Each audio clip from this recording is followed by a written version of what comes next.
por favor, antes de retomarmos e chamarmos Marcelo Araújo para a mesa, nós vamos gostaria de que, a pedido dos colegas do IFAM, eles se pronunciassem, se posicionassem assim como foi solicitado.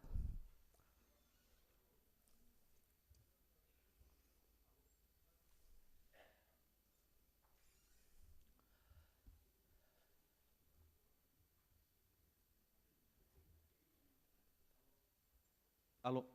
boa tarde. Desculpa, eu só insisti em manter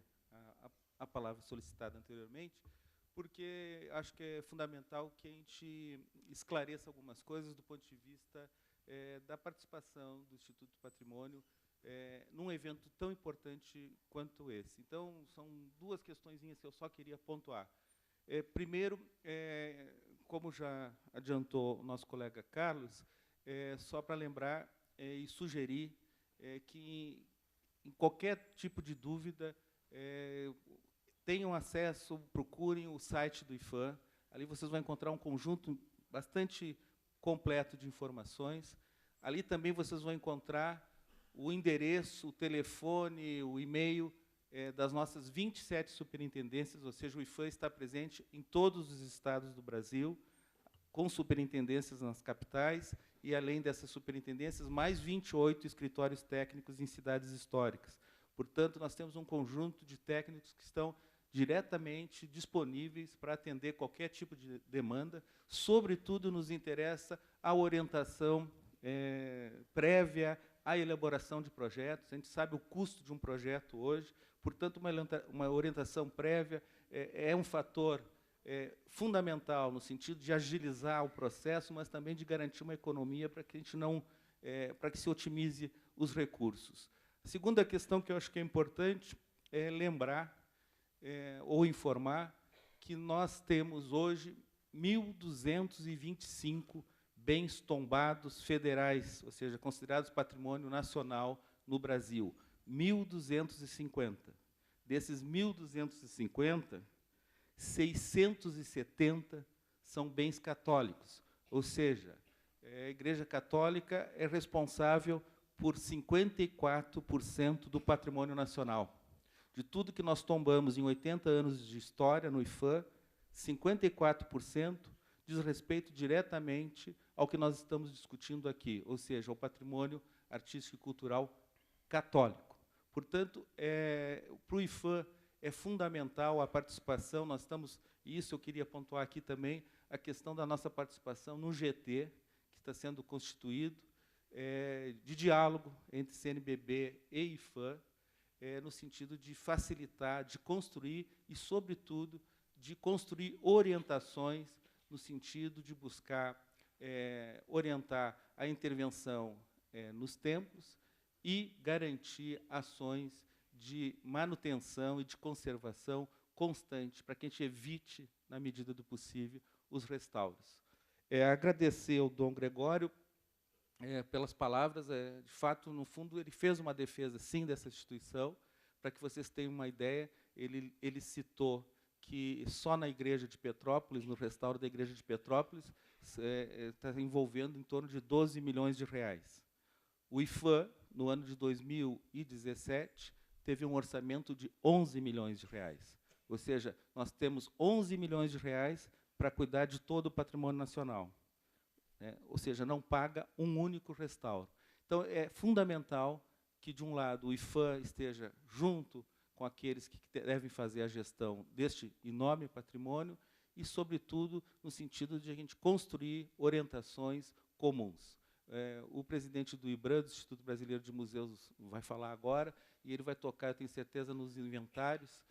que é outra ação importante e que está disponível tanto nas superintendências e imagino que também estão disponíveis nas igrejas que foram inventariadas, ou seja, aqueles inventários promovidos pelo IFAM. Era só isso que eu queria dizer e colocar mais uma vez a instituição a serviço desse gigantesco patrimônio que nos cabe todos fazer gestão. Obrigado. Muito obrigada. Eu passo a palavra ao ao mestre de cerimônia, Cláudio.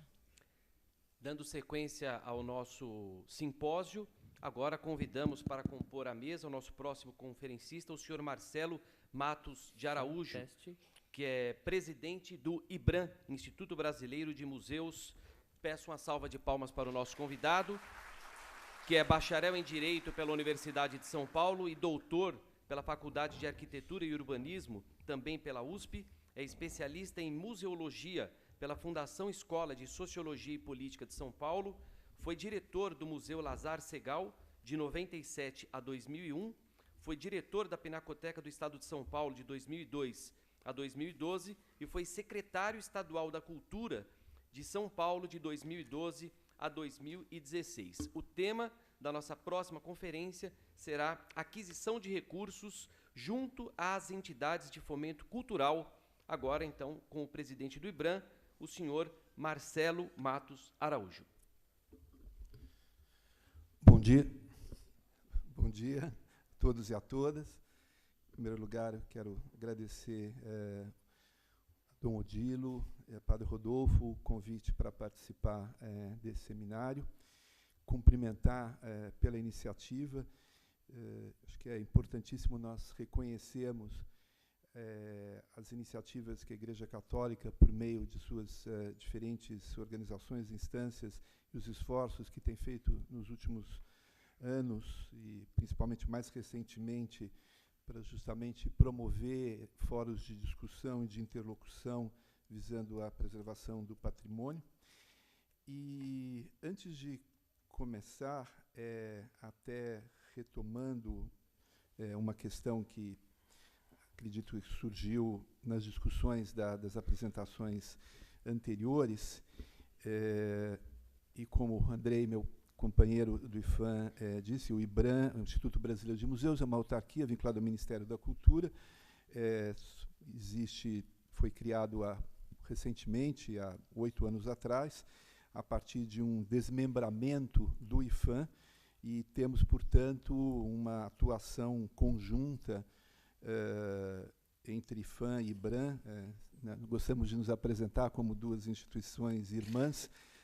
com esse grande objetivo, enfim, de lutar pela preservação da cultura brasileira.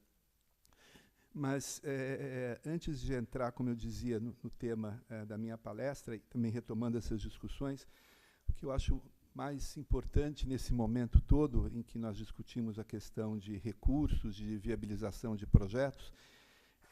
e diante dessa situação de extrema limitação dos recursos disponibilizados para a área da cultura,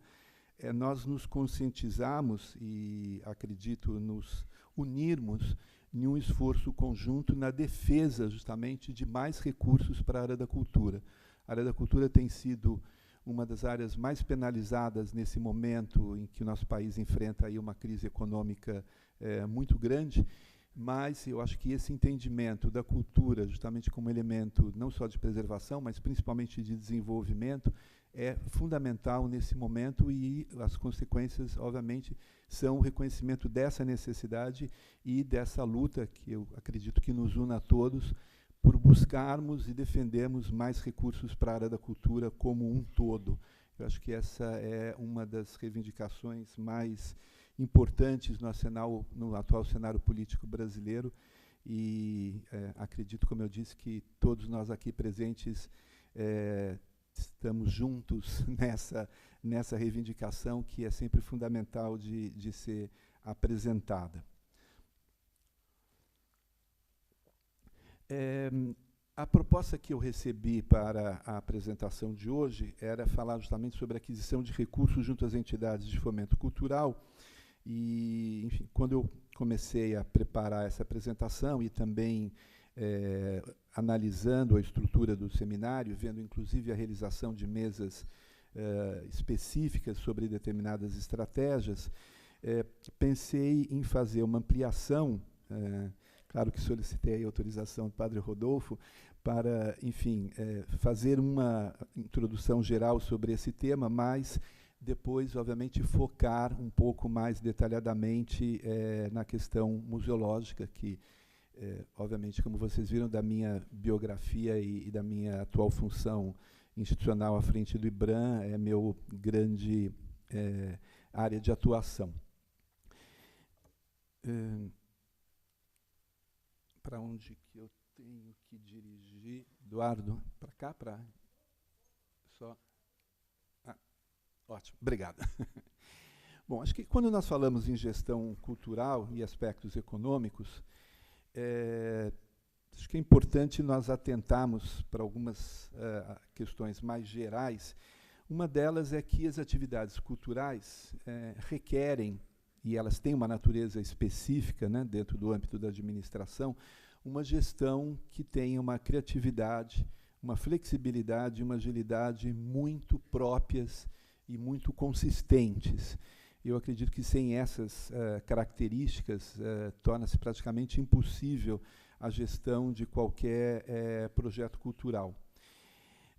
Da mesma maneira, quer dizer, que essas condições acabam determinando as atividades culturais, é claro também que as estruturas legais e administrativas também são fundamentais. Esse é um aspecto que eu considero essencial, mas, enfim, que eu não vou abordar. E, é claro, o cenário sociopolítico econômico vigente também tem um impacto muito grande. Diante dessas variáveis todas, e principalmente atentando, acho que, para a realidade socioeconômica brasileira do momento atual, o que eu gostaria de reter como uma indicação, que eu acredito seja fundamental, é a necessidade da articulação e da complementaridade de diversas fontes de financiamento para a viabilização de qualquer projeto cultural, de qualquer maneira, e não estou falando especificamente de projetos culturais, não só de preservação de patrimônio, ou menos ainda de preservação de patrimônio católico, mas de projetos culturais como um todo. Hoje em dia, justamente diante, inclusive, dessas limitações todas, eu acredito que apenas com articulação de diferentes fontes e com a complementariedade dessas diferentes fontes é que nós teremos aí alguma perspectiva e alguma possibilidade de êxito nas nossas iniciativas. Então, entrando aí já mais diretamente sobre as fontes de fomento, e pensando, claro, enfim, as duas divisões básicas entre as fontes de fomento, que são os recursos públicos e os recursos privados. Em termos de recursos públicos, o nosso grande primeiro campo seriam aqueles recursos diretos dos orçamentos, né, falando sempre aí nos 3 níveis de poder, tanto federal, estadual quanto os municipais, e, hoje em dia, recursos que têm que ser viabilizados, até em função, né, da legislação do MIROSC, por meio de editais. Então, todos os órgãos federais, IBRAM, IFAM, enfim, mesmo outros órgãos, acabam, enfim, apresentando ou desenvolvendo políticas de editais que são convocações que buscam serem regulares e que, infelizmente, no atual momento, grande parte, infelizmente, encontra-se suspensa, de apoio ou de convocação de apresentação de projetos. Acho que aí uma estratégia que todos vocês conhecem, que, como eu disse, infelizmente, no atual cenário, até por conta dessa limitação de recursos, uma estratégia que está tendo aí uma limitação muito grande. Eu busquei aí, claro, como estamos em São Paulo, até alguns exemplos mais próximos aí da realidade paulista. Então, no nível estadual, claro que muitos estados também têm, por meio, enfim, das suas diferentes secretarias, programas de editais. A Secretaria de Estado da Cultura daqui de São Paulo tem um programa que é o Programa de Ação Cultural do PROAC, por meio do qual também são viabilizados editais de apoio à área da cultura como um todo, inclusive com alguns editais específicos, inclusive para a área de museus. E eu queria lembrar, também aí atento para uma realidade paulista, mas que também tem similares em outros estados, algumas possibilidades que talvez sejam menos conhecidas,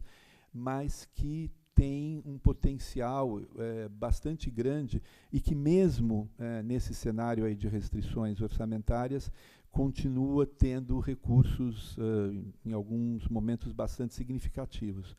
O primeiro deles é o FID, que é o Fundo de Interesses Difusos, que é um fundo que existe aqui no estado de São Paulo. Alguns outros estados também têm fundos semelhantes. É um fundo que funciona sob gestão da Secretaria de Justiça e Defesa da Cidadania. Podem apresentar projetos a este fundo não só os órgãos de administração pública direta ou indireta, tanto do âmbito federal, estadual, municipal, assim também como organizações não governamentais, organizações sociais, organizações da sociedade civil de interesse público e entidades civis sem fins lucrativos. O objetivo do fundo é destinar recursos ao ressarcimento às coletividades atingidas por danos causados ao meio ambiente, ao consumidor, aos bens e direitos de valor artístico, estético, histórico, turísticos e paisagísticos no âmbito do território do Estado de São Paulo. Ou seja, portanto, enfim, é um fundo que tem uma abrangência muito grande e que, obviamente, a área da cultura, né, que nos interessa aqui mais especificamente, encontra-se plenamente inserida dentro das possibilidades. Sei e acompanhei alguns projetos aqui em São Paulo que foram desenvolvidos com recursos do FID e, enfim, é uma indicação, uma lembrança aqui para os presentes, como eu disse, de uma estratégia que eu acho que pode ser bastante interessante. Uma outra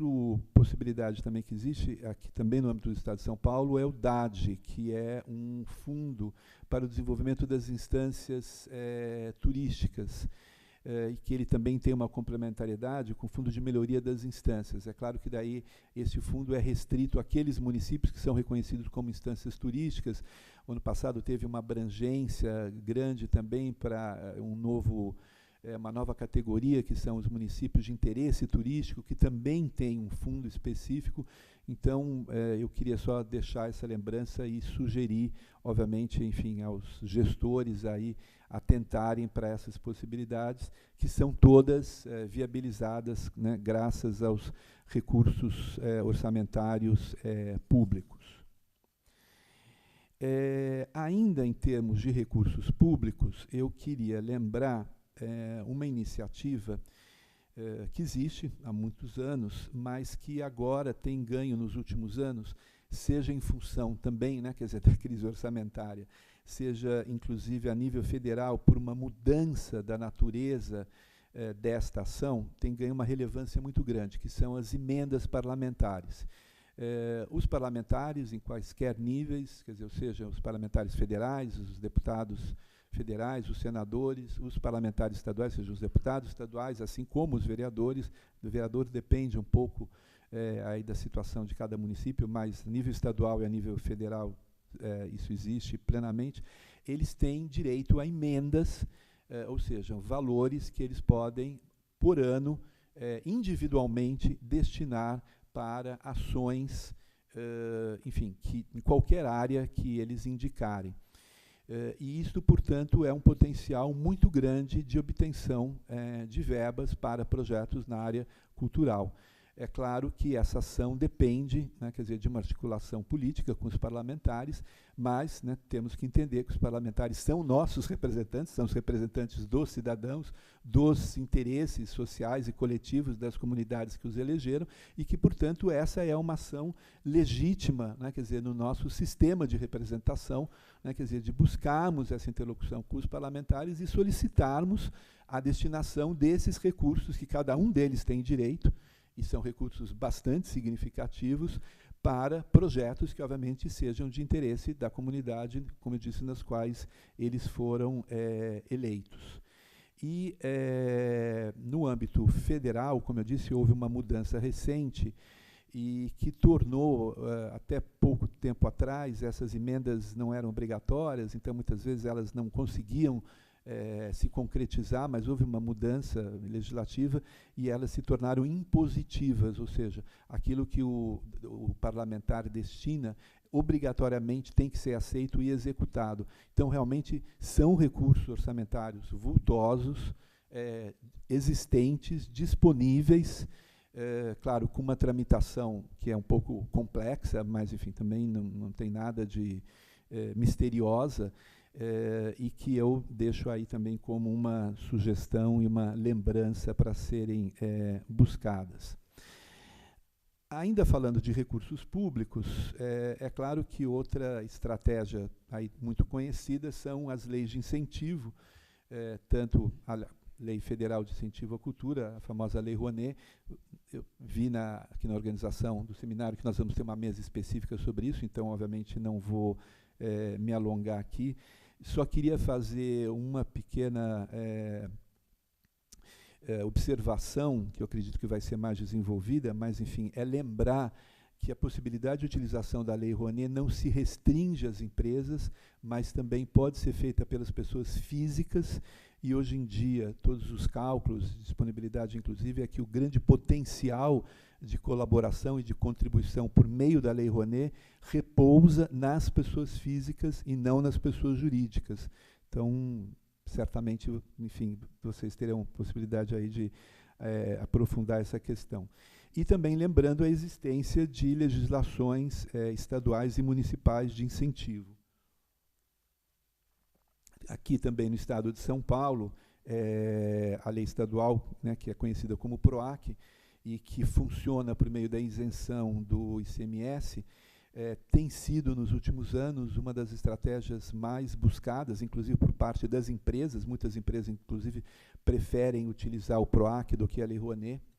até porque a Lei Rouanet é uma lei de incentivos sobre imposto de renda. Muitas empresas não têm balanço positivo, portanto, não pagam imposto de renda, então não tem como utilizar a Lei Rouanet. Já o pagamento de ICMS, ele é obrigatório no momento da produção do bem, então ele independe do lucro futuro da empresa. E ele tem permitido também aqui, isso é uma análise muito interessante de ser feito, uma descentralização dos investimentos, inclusive com a sua utilização por parte de empresas até de pequeno e médio porte. Então, é uma legislação bastante fácil de ser utilizada. Normalmente, enfim, é um edital que é publicado pela Secretaria de Estado da Cultura, e a abertura é a partir, normalmente, entre fevereiro e março de cada ano. Habitualmente, também, os recursos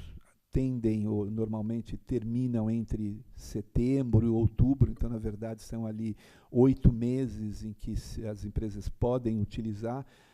Também não sei quantos de vocês estão familiarizados, mas são recursos que têm uma possibilidade de utilização mensal. Então, o que a empresa não utiliza naquele mês, ela perde o direito.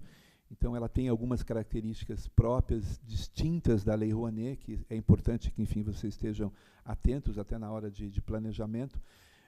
mas que, enfim, a Secretaria de Estado da Cultura tem, enfim, tanto no site quanto pessoalmente ali, várias fontes de informação, e eu sugiro aí bastante veementemente que busquem e, enfim, procurem, para aqueles que ainda não utilizaram, informações sobre essa estratégia. Quando nós falamos desses recursos públicos, né, das empresas, enfim, dos recursos públicos por meio das leis de incentivo, falamos das empresas, e agora eu vou passar, na verdade, a falar dos recursos privados, que são também, enfim, obviamente, uma outra importante estratégia aí de financiamento para projetos culturais.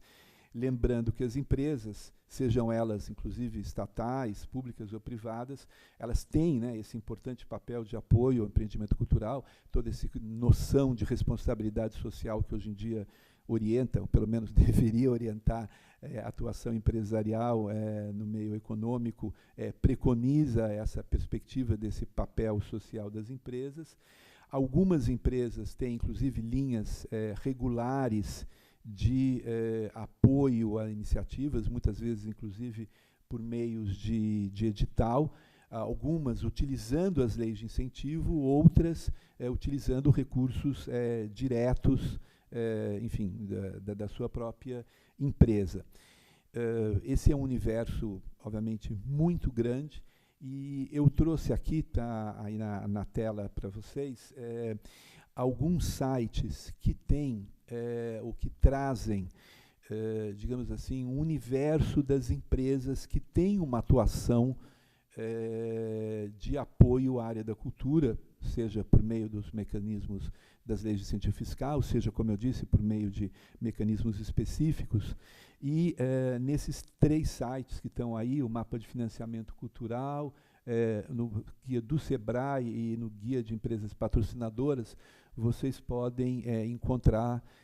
como eu disse, quer dizer, a relação e já um mapeamento dessas empresas que, pelo menos, já têm alguma atuação e que, obviamente, poderiam ser aí, pelo menos, buscadas para apoio a projetos culturais. Outra estratégia que tem crescido muito nos últimos anos, até no bojo, né, quer dizer, acho que de uma nova visão, né, quer dizer, do protagonismo da área pública, da área privada, do terceiro setor, e justamente dessa necessidade de articulação, de interlocução, é esse mecanismo conhecido como crowdfunding, que é um financiamento coletivo, né, muitas vezes por meio, inclusive, de pequenas contribuições, mas que,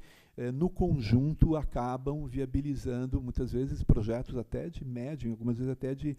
grande porte. Hoje em dia existem na internet diferentes plataformas por meio dos quais é possível criar um projeto e colocá-lo,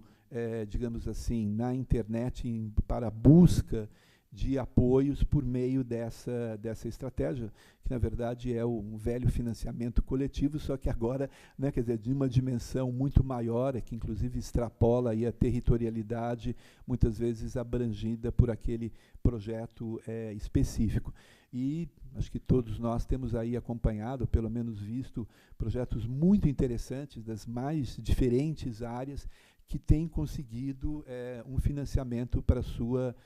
implantação, execução,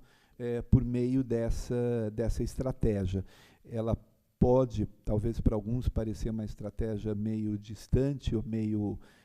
enfim, irreal, até por conta dessa utilização, né, quer dizer, da internet, mas os resultados têm sido bastante significativos e, além, né, quer dizer, de ser uma estratégia de construção de financiamento, ela acaba sendo também, isso é muito importante, quer dizer, uma estratégia de criação de interlocução, né, quer dizer, com essas pessoas, que, obviamente, na medida em que elas se dispõem a apoiar aquele projeto, obviamente, elas já se transformam, né, automaticamente em interlocutores, em apoiadores desse projeto, portanto, cria, né, quer dizer, uma base social muito interessante para essas ações. Uma outra possibilidade, é claro, são as parcerias diretas, né, quer dizer, por meio de, enfim, apoios e ações que podem ser buscados junto os mais variados grupos e diferentes projetos. Eu acho que muitas vezes, até por conta, isso em alguns momentos tem sido até caracterizado talvez como um efeito perverso das leis de incentivo, que a existência das leis de incentivo cria sempre essa expectativa da sua utilização. Mas acho que nós temos que nos lembrar que, enfim, temos, né, acredito, todos nós, defender a natureza solidária da nossa sociedade e dos nossos empreendimentos, das nossas ações, e, portanto, buscarmos também, quer dizer, uma possibilidade de parcerias diretas, justamente pelo reconhecimento da importância daquela ação, não só junto, quer dizer, a pessoas, a empresas, ou, enfim, pessoas jurídicas, como também, enfim, junto às pessoas físicas. Como eu disse, essa multiplicidade de fontes de financiamento, elas trazem, e queria muito reter essa diretriz, essa questão da necessidade de articulação e de diversificação das fontes de financiamento. Nós temos tido na área cultural alguns exemplos, enfim, relativamente dolorosos, de algumas instituições que até lograram um certo sucesso, ou bastante sucesso na sua área de atuação, mas construíram esse êxito na dependência direta de uma única fonte de financiamento. E que, claro, que quando essa fonte de financiamento, por qualquer razão que seja, ela se fragiliza ou ela termina, essa instituição fica totalmente desamparada. Então, eu acho que um princípio, uma diretriz que eu acho que é muito importante é justamente nós buscarmos diversificar as nossas fontes de financiamento. Quanto mais fontes, mais distintas forem essas fontes, provavelmente mais êxito esse projeto cultural ou pelo menos perspectivas de êxito terá, e pelo menos mais segurança em termos, né, de enfrentar a fragilização de uma ou outra fonte. E pensando sempre que, nesse momento, enfim, delicado, como eu disse, que nós atravessamos de, enfim, recrudescimento aí dos investimentos públicos na área da cultura.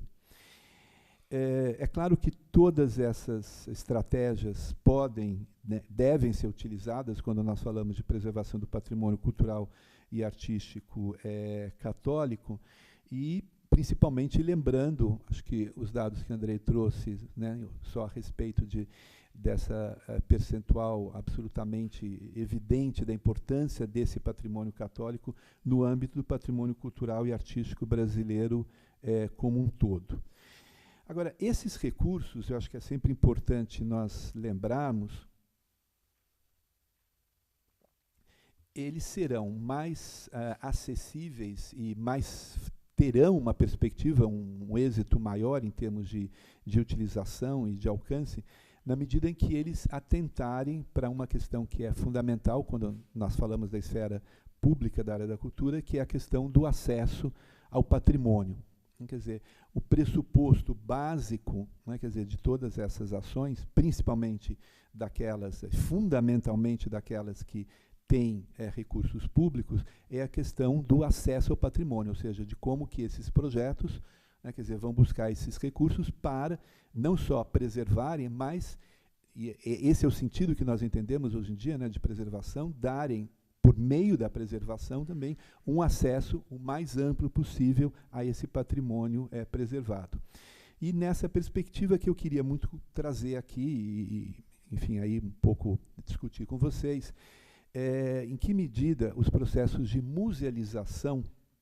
podem se constituir em caminhos adequados para a preservação do patrimônio, claro, inclusive o católico, e justamente por se caracterizarem como iniciativas que são, na sua natureza, na sua essência, iniciativas de publicização e democratização do patrimônio, na medida que justamente eles visam, né, quer dizer, aquela transformação do patrimônio em herança cultural socialmente apreendida. Ou seja, a minha defesa, como vocês, aqueles que me conhecem,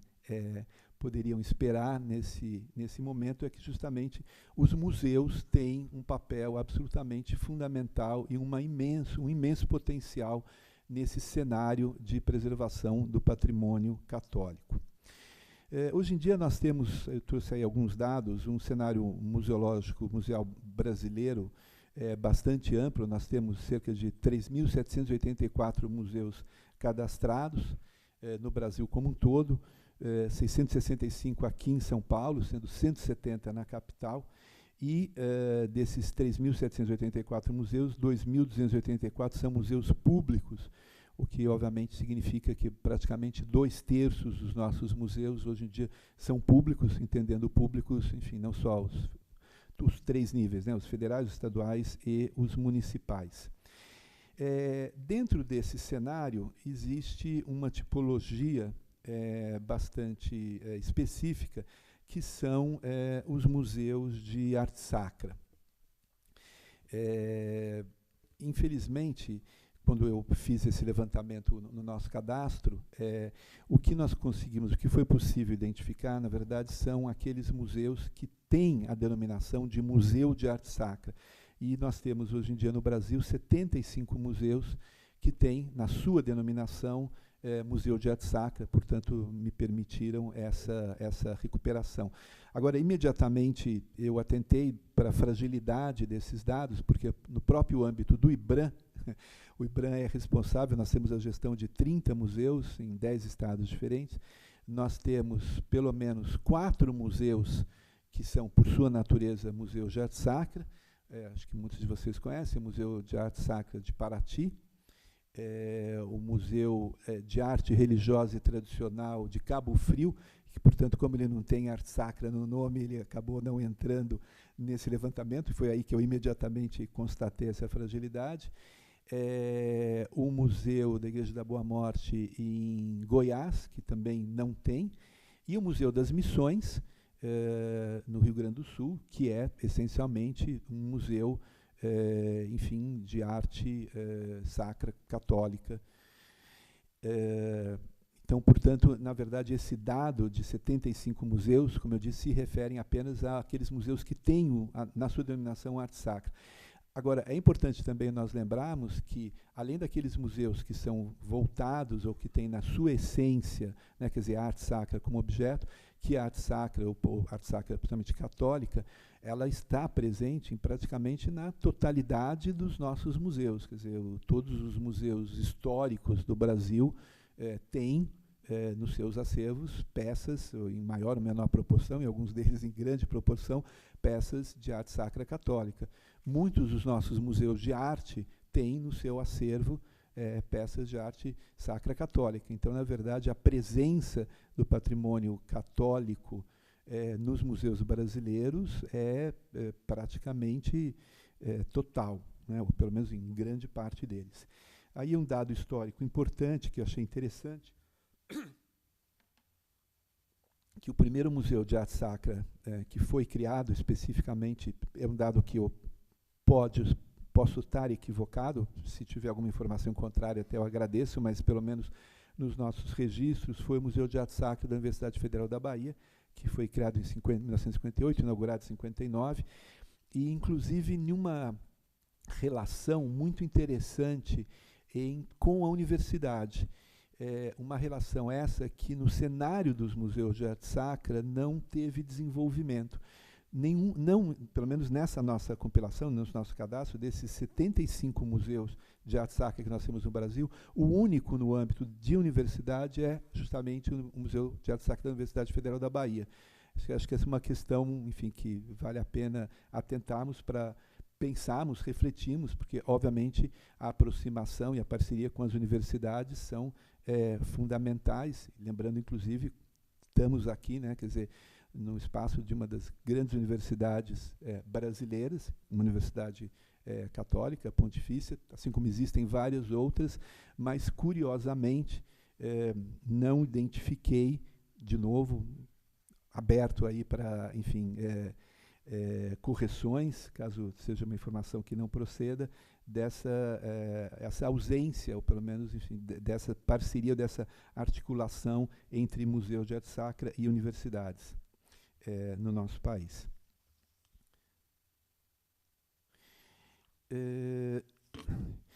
O que eu queria, e pensei em trazer aqui alguns exemplos, e agora eu resolvi me afastar de São Paulo, vou trazer exemplos só fora de São Paulo. Eu queria apresentar para vocês algumas iniciativas que me parecem muito felizes e que trazem para o cenário museológico, para os processos de musealização, e no caso específico para os museus de arte sacra, iniciativas que eu acho que têm um êxito muito grande, e cada uma delas eu vou distinguir uma feição específica, mas como esses museus podem ter um papel relevante, obviamente ampliar a sua dimensão social, ou cumprir a sua plena dimensão social, na medida em que eles apresentam a história da formação cultural e social brasileira. Obviamente, não é uma mera coincidência que mais de 50% do patrimônio cultural brasileiro tombado a nível federal seja patrimônio católico. Isso, obviamente, é o resultado da presença da Igreja Católica na formação do Brasil. Né? Então, a decorrência disso o desafio que se apresenta é como os museus justamente podem apresentar esta dimensão histórica, social mais ampla, para justamente buscar esse sentido que extrapole o âmbito religioso e chegando, obviamente, a uma dimensão social mais ampla. Então, como eu disse, eu queria trazer aqui para vocês alguns exemplos que, enfim, são todos de realizações bastante recentes, inclusive alguns são projetos ainda, mas que me parecem muito felizes na sua execução e que justamente trazem essa, digamos assim, nova visão. O primeiro deles é o Museu de Congonhas, que, Andrei, me confirma, foi inaugurado em 2015, não é isso? Então, uma iniciativa absolutamente recente, uma iniciativa conjunta, o IPHAN, Unesco e Prefeitura de Congonhas, e que ocorre em torno de um dos mais importantes centros religiosos católicos brasileiros, que é o Santuário de Bom Jesus de Matozinhos, acredito que, né, todos vocês conheçam, que é o santuário para o qual o Aleijadinho, enfim, produziu, criou,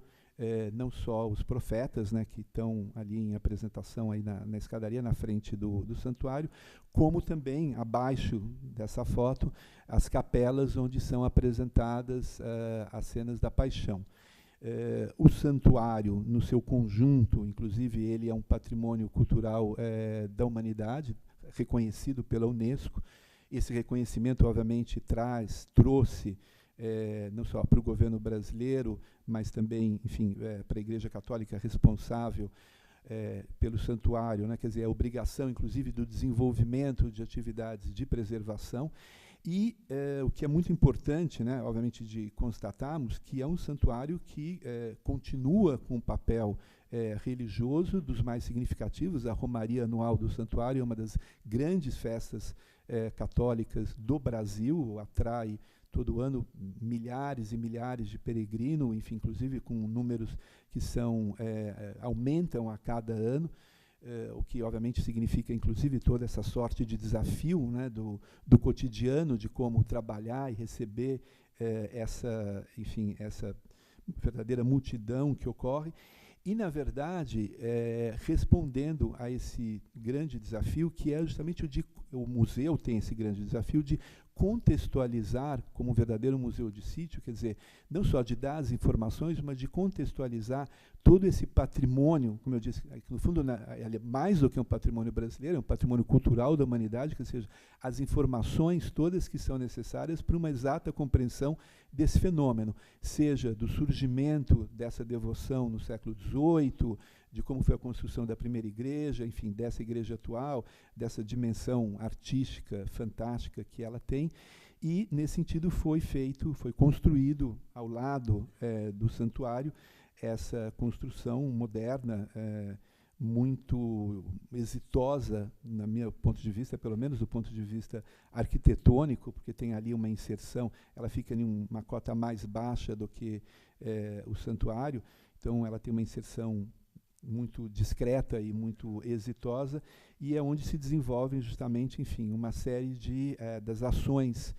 desse museu, que oferece ao visitante toda uma série de informações, enfim, primeiro sobre o próprio processo de ocupação do território mineiro, né, a partir do século XVII, com a busca pelo ouro, a criação das cidades, enfim, todo o contexto sociocultural e econômico no qual se criou o santuário, e no qual ele, hoje em dia, talvez seja um dos mais importantes expoentes. E tudo isso por meio de uma expografia bastante contemporânea e que, portanto, também tem esse papel de contribuir para o desenvolvimento de um turismo cultural, né, e também de oferecer, enfim, para o visitante que vai a Congonhas uma outra alternativa de visita, né, quer dizer, ampliando, inclusive, a permanência desses visitantes na cidade, o que era um grande desafio. Isso é realizado por meio, enfim, de uma exposição de longa duração que conta a história toda da criação do santuário, exposições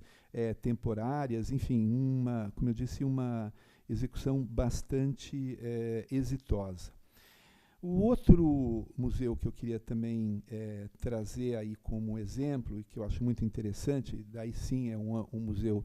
do âmbito do IBRAM, é o Museu de Arte Sacra de Paraty. Acho que alguns de vocês aqui de São Paulo conhecem o Júlio, que é o diretor muito atuante do museu, que tem aí um contato muito grande aqui, principalmente com os museus de arte sacra do litoral. Um museu que foi criado em 1978, funciona dentro da Igreja de Santa Rita e é resultado de um convênio com a Arquidiocese do Rio de Janeiro. E ele reúne enfim, objetos provenientes de 3 irmandades distintas de Paraty. E ele tem uma característica, isso que me interessa trazer aqui para nossa, enfim, atenção e discussão hoje, que ele trabalha mantendo essa dupla utilização da igreja como um local de culto e como um museu. E foi adotada, então, uma solução arquitetônica, expográfica, muito interessante, que é essa que acho que vocês veem, para aqueles que ainda não conhecem o museu, de instalação de vitrines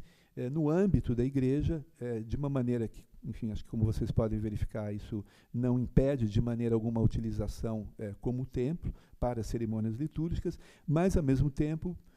permite o desenvolvimento de atividades museológicas por meio de exposições. Essas vitrines são tratadas como espaços de exposição temporários, ou seja, elas são modificadas regularmente, apresentando, enfim, recortes ou segmentos, dependendo muitas vezes, inclusive, em articulação com as festas religiosas de cada momento. Eu acho que isso toca, né, quer dizer, em uma das questões importantes que nós nos deparamos quando falamos dos processos de musealização do patrimônio católico, que é, claro, esse desafio de como coadunar a utilização dos templos que podem ser objeto de processo de musealização enquanto museus e, ao mesmo tempo, enquanto templos religiosos. O outro exemplo que eu queria trazer aqui para vocês é um museu que eu tive o privilégio de visitar muito recentemente, que é o Museu de Arte Sacra do Maranhão, em São Luís do Maranhão. Ele é um museu criado há mais tempo, mas também teve um processo de reestruturação, revitalização muito grande, também resultado de uma parceria entre o IPHAN, o governo estadual, o Instituto de Desenvolvimento Humano, com apoio financeiro do BNDES. Também teve tudo isso viabilizado por meio da Lei Federal de Incentivo à Cultura, e ele também foi reaberto muito recentemente em 2015. E ele está sediado no antigo Palácio Episcopal de São Luís, ao lado da atual matriz, né, quer dizer, antiga igreja dos jesuítas. Esse Museu de Arte Sacra do Maranhão, eu já mencionei esse aspecto, e aqui eu queria trazê-lo como exemplo justamente de como podemos trabalhar nessa perspectiva. Ele se propõe a apresentar, por meio do patrimônio móvel católico, na verdade, a história do Maranhão e, principalmente, a história de São Luís do Maranhão, capital do estado. Né, todos sabemos, foi fundada pelos franceses. O próprio nome, São Luís, é uma homenagem a São Luís, rei da França, e que tem, portanto, como todas as cidades coloniais brasileiras, a presença da Igreja Católica no seu momento, né, quer dizer, de fundação, e, de uma maneira muito significativa, determinando todo o seu crescimento pelo período colonial, por meio da presença, enfim, das irmandades, das ordens e da própria igreja. Então, o museu, por meio de um projeto que é de uma grande felicidade, com soluções que são relativamente simples, mas que têm um potencial de comunicação museológica muito grande, ele começa, na verdade, claro, com o momento de fundação de São Luís, que é a ocupação francesa no Maranhão, e essa é uma imagem de São Luís, rei da França, que faz parte do acervo da Igreja Catedral. Depois, ela vai justamente evoluindo para mostrar toda essa ampliação daí com a colonização portuguesa. É claro, quando os portugueses chegam, a ocupação francesa ela vem com os capuchinhos. Obviamente, quando os franceses são expulsos, aqueles capuchinhos que vieram com os franceses também retornam, e a ocupação portuguesa, pelo menos no primeiro momento, se dá com a presença dos jesuítas. Então, na verdade, existe, inclusive, substituições e, enfim, novos adendos em termos de devoções. Agora, o que é muito, para mim, como eu falei, é muito importante trazer aqui e salientar com vocês, é como essa exposição aborda justamente essa relação entre as ordens religiosas e a colonização no caso de São Luís, mas esse é um exemplo, né, que nós sabemos acontece nas mesmas proporções e com os mesmos processos em todas as cidades coloniais brasileiras, ou seja, o papel que as ordens religiosas tiveram na história colonial, né, quer dizer, com a construção das igrejas, dos mosteiros, e aqui, no caso, São Luís, como também a grande maioria, teve uma presença jesuítica muito grande, e mais, ou para além, né, quer dizer, da construção, enfim, das igrejas e dos mosteiros, com justamente a constituição de oficinas de imaginária que acabaram, inclusive, consolidando, muitas vezes, produções regionais de extrema importância, extrema criatividade. Então, enfim, claro, temos aqui grandes estudiosos da arte colonial religiosa brasileira, não vou me aprofundar, mas nós sabemos que existem produções, né, específicas, tanto em função da ordem religiosa na qual ela se desenvolveu, como também no território onde ela acontece, e São Luís e o Pará, por estarem justamente dentro, né, quer dizer, como aqui aparece a Companhia de Jesus, no Estado Colonial Português, que era o Grã-Pará e Maranhão, tem uma produção muito própria e de uma extrema qualidade, e que, inclusive, também, aí aqui é interessante, vemos, porque essa sala apresenta essa produção feita pelos artistas, grande parte deles eram religiosos, que vieram de Portugal para criar essa oficina no Maranhão e em Belém, e depois, justamente, enfim, dos artistas que foram treinados aqui no Brasil, que, portanto, já eram brasileiros e que também têm uma produção muito significativa. E o museu, enfim, se desenvolve daí apresentando a evolução dessa imaginária ao longo do século XVIII, do século XIX,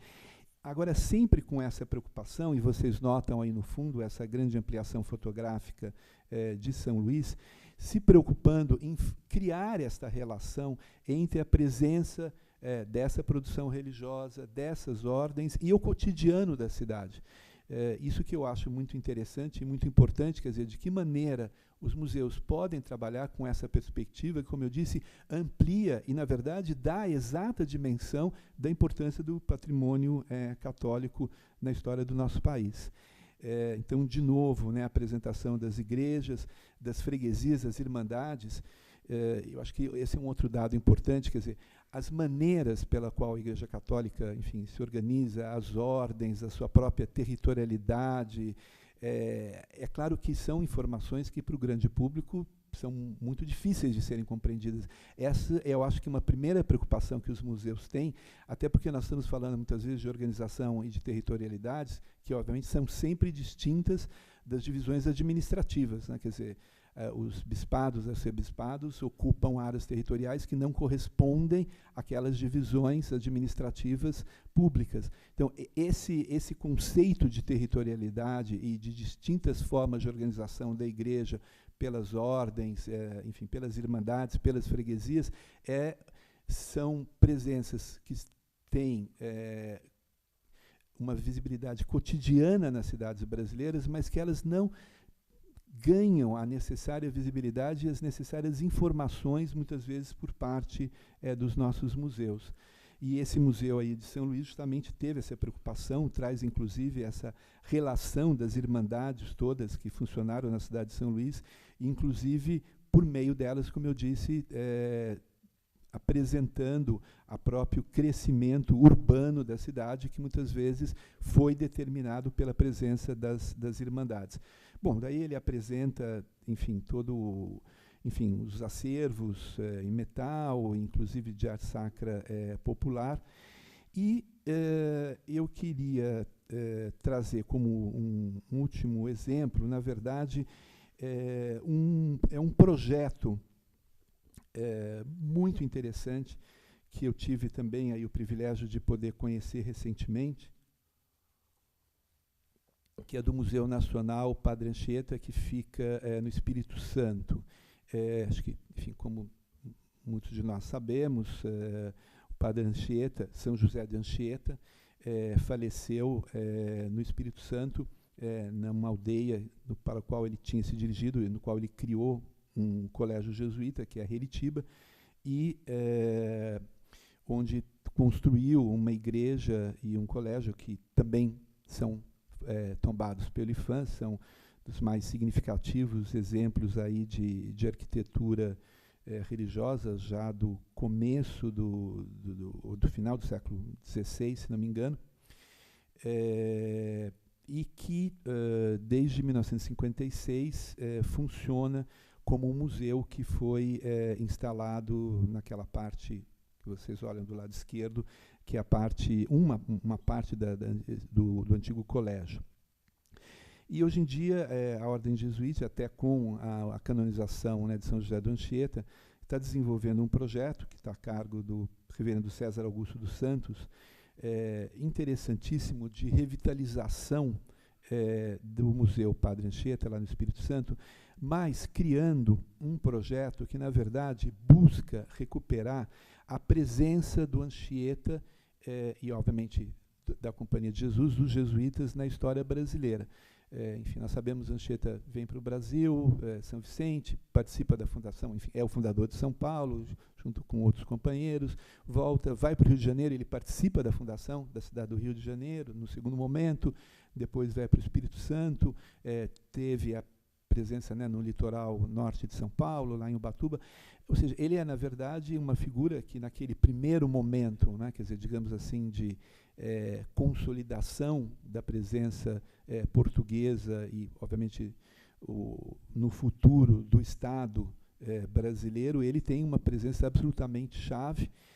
não só do ponto de vista de ocupação do território, mas também da relação que ele constrói com os grupos indígenas através da sua gramática. Ou seja, ele é uma figura absolutamente chave na história brasileira. E esse projeto que está sendo desenvolvido, essa é uma visão aí da parte posterior do colégio, inclusive essa é uma das salas internas, e aí inclusive já foram feitas escavações arqueológicas muito importantes na década de 90, que, enfim, identificaram aí os remanescentes de outras construções, mas esse projeto que está sendo desenvolvido, ele pensa justamente como um museu de território expandido, ou seja, na verdade, o grande objetivo dele é mostrar essa presença no Anchieta e criar essa relação, até por meio de, enfim, de roteiros Anchieta, que vão unir todos esses pontos nos quais o Anchieta teve presente ao longo, enfim, pelo menos de São Paulo, Rio de Janeiro e Espírito Santo. Ou seja, na verdade, ele é um museu que, como eu já mencionei,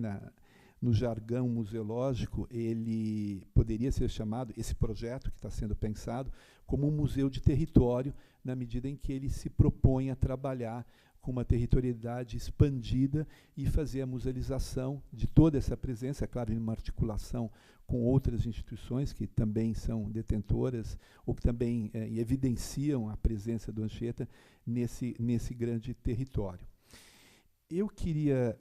concluir aí rapidamente, até para a gente poder, claro, ter um espaço de debate, com um outro exemplo e uma iniciativa de uma outra natureza. Esse primeiro exemplo também que me pareceu muito interessante, também com uma outra estratégia de preservação, é o projeto de redes de centro de memória marista. Eu não sei quantos de vocês conhecem, mas, enfim, a Ordem Marista, que também tem uma presença muito importante no Brasil, inclusive também na área educacional, com universidades de grande relevância, criou, e esse é um projeto, inclusive, mundial da rede,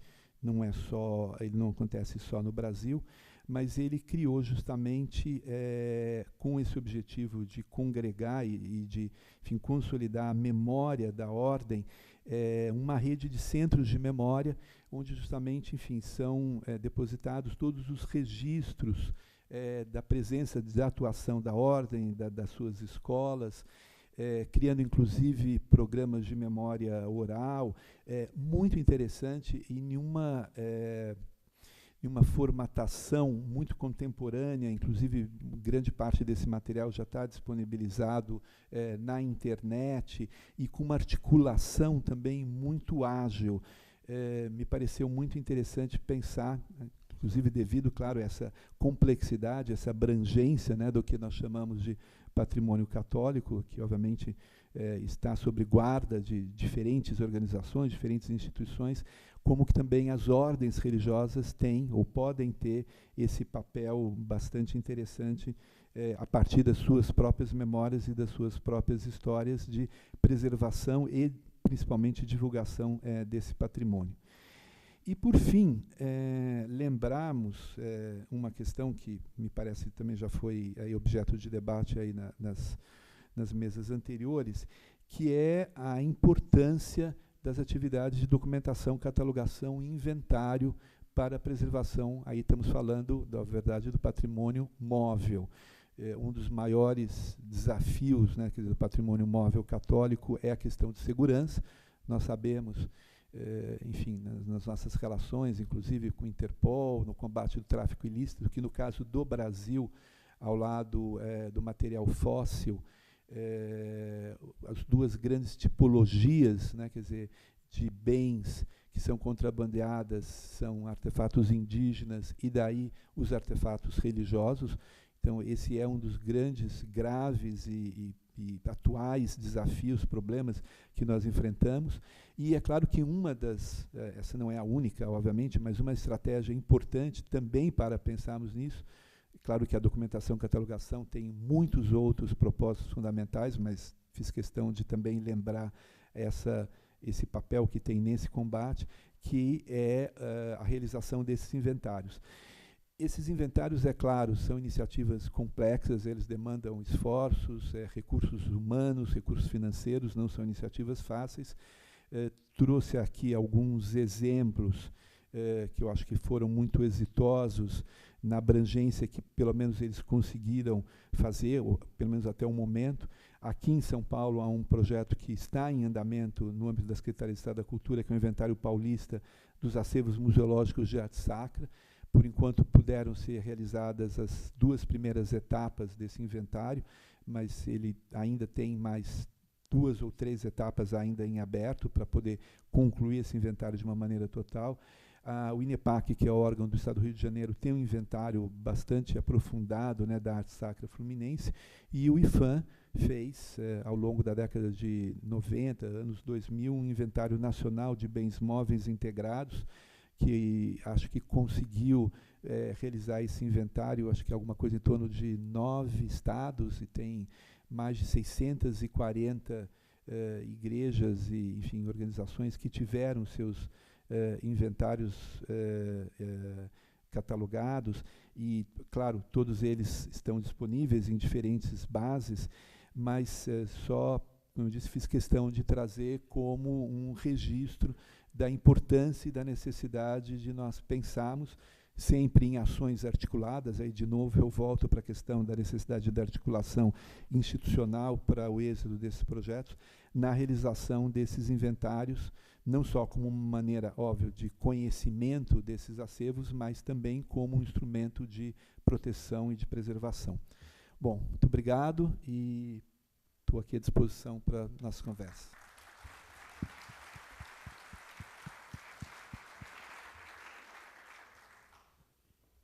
Eu passo a palavra para essas meninas que estão com o microfone, as pessoas que querem fazer alguma pergunta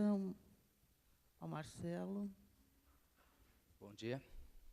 Sou Leandro, sou da região da Freguesia do Brasilândia, região episcopal Brasilândia. Foi falado um pouco das formas de buscar parcerias, né? Então, Marcelo, a minha pergunta ela vai no sentido de quais são as ações de políticas públicas voltadas às ações educativas. O IBRAM, ele tinha uma iniciativa que ajudava bastante os territórios, que eram os pontos de memória. E na Brasilândia nós mantivemos essa articulação do pontos de memória, discutindo museologia social, junto com algumas de nossas paróquias, como a Nossa Senhora do Ó, né, Nossa Senhora da Expectação, que passa por um minucioso restauro, trabalhoso restauro, caro restauro, né? Isso falou um pouco dos circuitos também, para que fossem mantidos também aquele patrimônio, que ele por si só talvez ele não consiga se manter, mas que pensasse um circuito. E há uns 3 meses nós fizemos um projeto inicial, um teste, que foi fazer um circuito na região da região episcopal Brasilândia, que iniciou no seminário, onde tem a Rádio 9 de Julho, passando pela Nossa Senhora da Expectação, indo para o Santuário Mãe e Rainha, lá no Jaraguá. E percebemos que há essa possibilidade de fato, mas que talvez o IBRAM, por meio de outras ações, outras sustentações técnicas, formações, poderia auxiliar na formatação desses projetos. Né? As regiões aqui em São Paulo, elas são grandes, então, se a gente pensar a preservação do patrimônio católico, nós podemos pensar ações de formação, de ações educativas com as regiões episcopais na nossa cidade e poder dar essas oficinas de inventário que é necessário fazer, de documentação, catalogação. E em 2014, nós tivemos essa oportunidade quando João Paulo, um consultor do IBRAM, veio aqui na cidade, foi lá na Brasilândia e conversou com a gente a respeito disso. E anterior, nós tivemos também outras 3 formações, em 2010, que resultou numa exposição, que foram feitas por crianças e por moradores da Brasilândia, de bairros bem periféricos, né, com vários problemas de políticas públicas, de saneamento, de habitação, e fizemos uma exposição muito bonita, chamada Brasilândia entre Vilas e Jardins. Entre Vilas e Jardins, porque a maioria dos bairros lá começam dessa forma, vilas ou jardim, como o Jardim Guarani, que é meu bairro de origem. Então, esse apoio que os diversos coletivos e até a igreja busca, não é apenas financeiro, é também, porque há uma necessidade, é caro fazer restauro. Reforma é mais barato, restauro é bem mais caro. Mas que essa sustentação teórica, técnica, ela auxilia bastante. Talvez pudéssemos pensar alguma coisa nesse sentido, né? E até como igreja na cidade, cadê Dom Edilo, dá uma sugestão de mais trabalho, a gente pensar numa ação pastoral do patrimônio, coisa do tipo, justamente para incentivar esses circuitos, incentivar esse olhar, esse cuidado com os patrimônios na nossa cidade.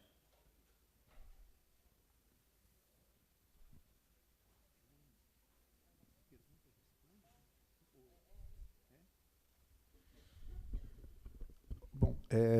obrigado pela pergunta, porque ela, enfim, me dá a oportunidade aí de apresentar sobre uma outra perspectiva uma das ações mais importantes do IBRAM, né, que você mencionou, que são os pontos de memória. Muito rapidamente, eu não sei se todos vocês conhecem ou enfim, já acompanharam, os pontos de memória, eles, de uma certa maneira, são próximos a uma outra estratégia que surgiu aí nos anos 2000, que são os pontos de cultura, e que, na verdade, são resultado de uma visão que reconhece justamente, quer dizer, no protagonismo das comunidades, quer dizer, a responsabilidade, enfim, pelo desenvolvimento das ações, e, na verdade, a necessidade do empoderamento desses processos. Na área específica do patrimônio, o IBRAM já vem trabalhando há mais ou menos 10 anos, antes mesmo da sua criação, com essa perspectiva que se insere nessa visão de museologia social, ou seja, da mesma maneira como isso ocorre nos pontos de memória, nos pontos de cultura, estamos falando aí mais especificamente na área de patrimônio, de preservação, entendendo que os grupos sociais devem e podem e têm este papel de protagonizar, quer dizer, procedimentos em termos do desenvolvimento de todas as atividades de preservação e identificação do patrimônio, sem a necessidade de um processo de institucionalização. Ou seja, eu não devo necessariamente, quer dizer, reivindicar, por exemplo, a criação de um museu como a única estratégia de preservação do patrimônio. Isso pode ser feito pela própria comunidade por meio de uma série de mecanismos metodológicos que foram, enfim, desenvolvidos e aperfeiçoados, e um deles é justamente aquilo que nós chamamos o inventário participativo, ou seja, como que a comunidade, por ela, tem, hoje em dia, e deve ter, e tem esse papel justamente de identificar quais são os elementos testemunhos, elementos materiais, testemunhos da sua memória, e quais são os procedimentos que ela achar corretos e adequados de serem utilizados para a preservação e para a comunicação desses testemunhos, inclusive com a realização de exposições.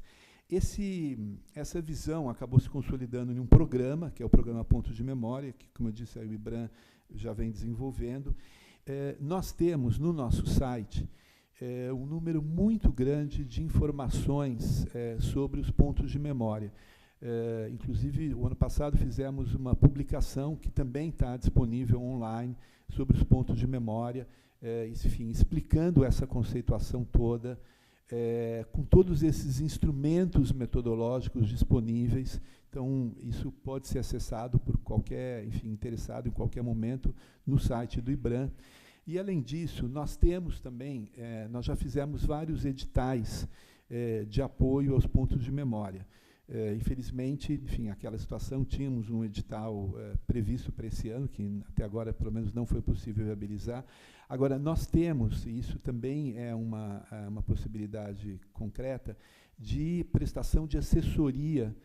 aos grupos que queiram trabalhar com essa perspectiva de transformação, de construção de pontos de memória, no desenvolvimento desses procedimentos metodológicos. Então, isso é um serviço que o IBRAM coloca à disposição por meio dos nossos servidores, que podem fazer oficinas de formação, de capacitação. Nós acabamos de participar de uma oficina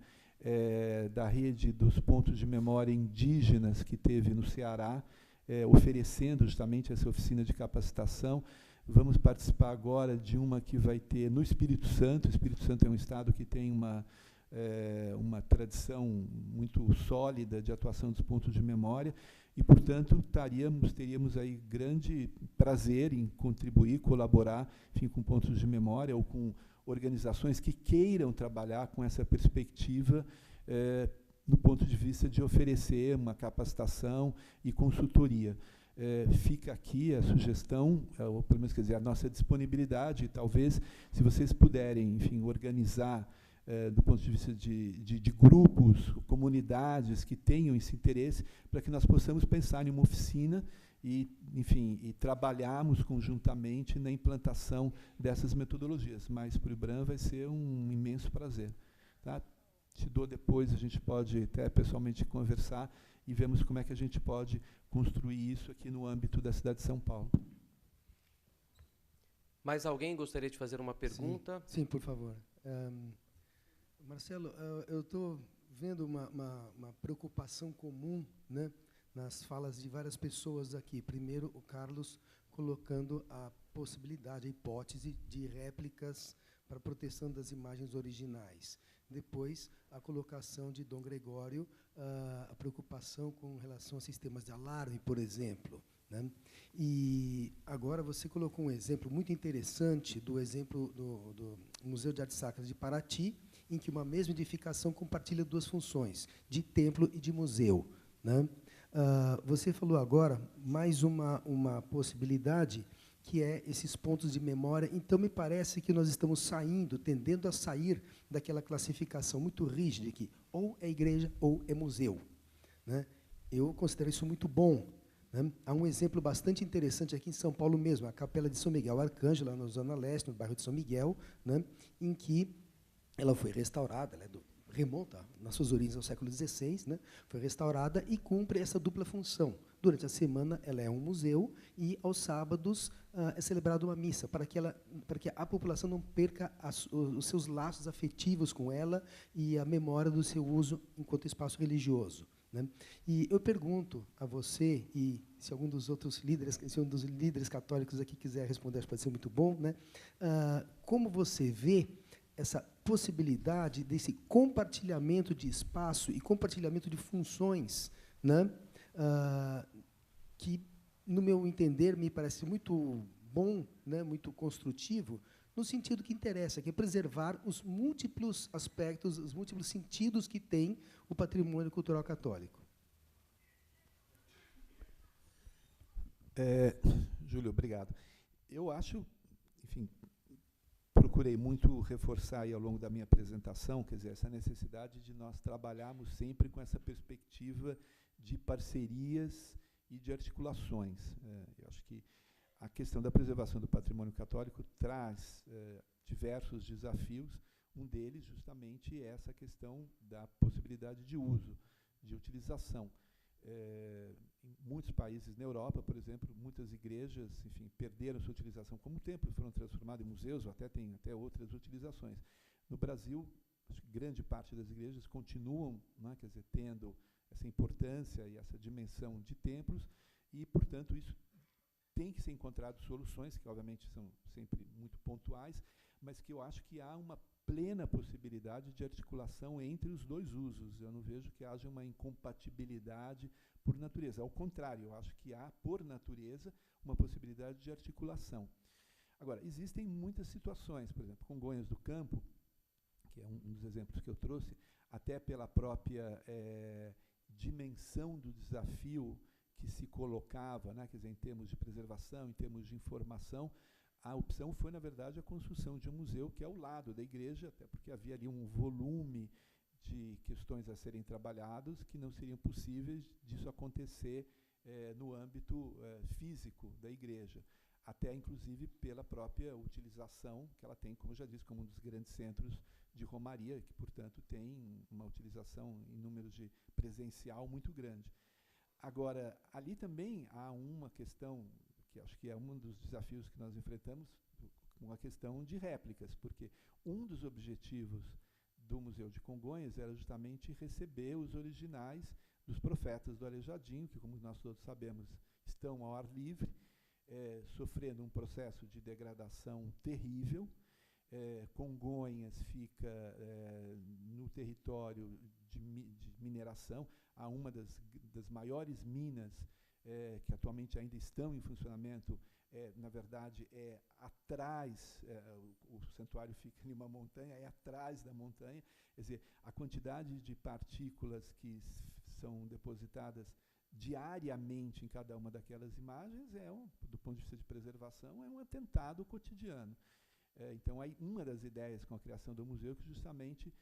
as réplicas que já foram feitas, ou já haviam sido feitas, algumas delas, pudessem ser colocadas e os originais irem para o museu que é ao lado.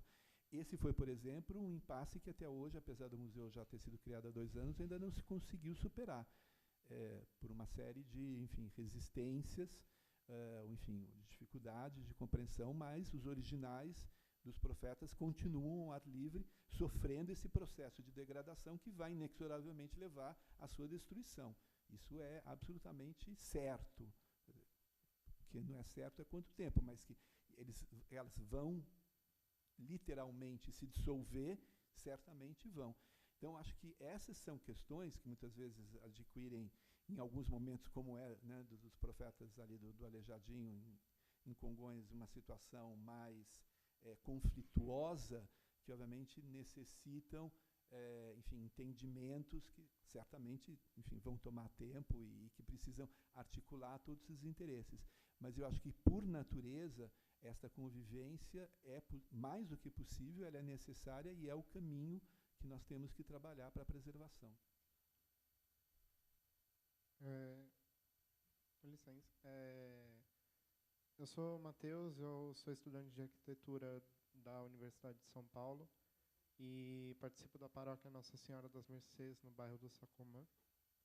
E eu queria agradecer a explanação que o senhor fez aqui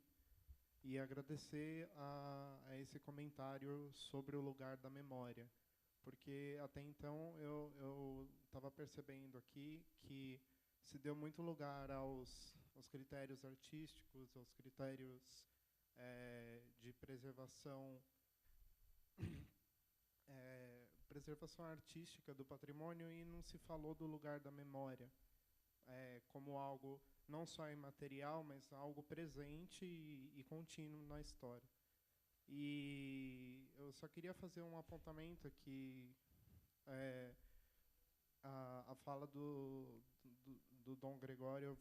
se vocês me permitirem, eu vou discordar um pouco, porque eu acho que o investimento primeiro não é em segurança, é em educação. Porque um país com educação, e isso eu falo como estudante e como católico, a necessidade de alarme, de réplica é secundária. porque a gente vai entender que a nossa fé não está baseada numa materialidade pretérita, original, mas sim numa espiritualidade presente que se reflete na matéria. E eu acho que dar espaço ao lugar da memória é dar espaço a pensar esse lugar que a gente tem na preservação do patrimônio.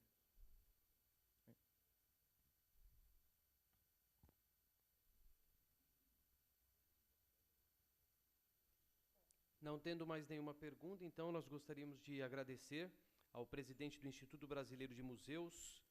o IBRAM, o senhor Marcelo Matos Araújo, pela sua conferência. Agora teremos um intervalo para o almoço. Quem necessitar de alguma sugestão de restaurante, a nossa equipe no saguão tem uma lista com os restaurantes aqui do entorno. Então voltaremos pontualmente para a sequência do seminário às 14 horas.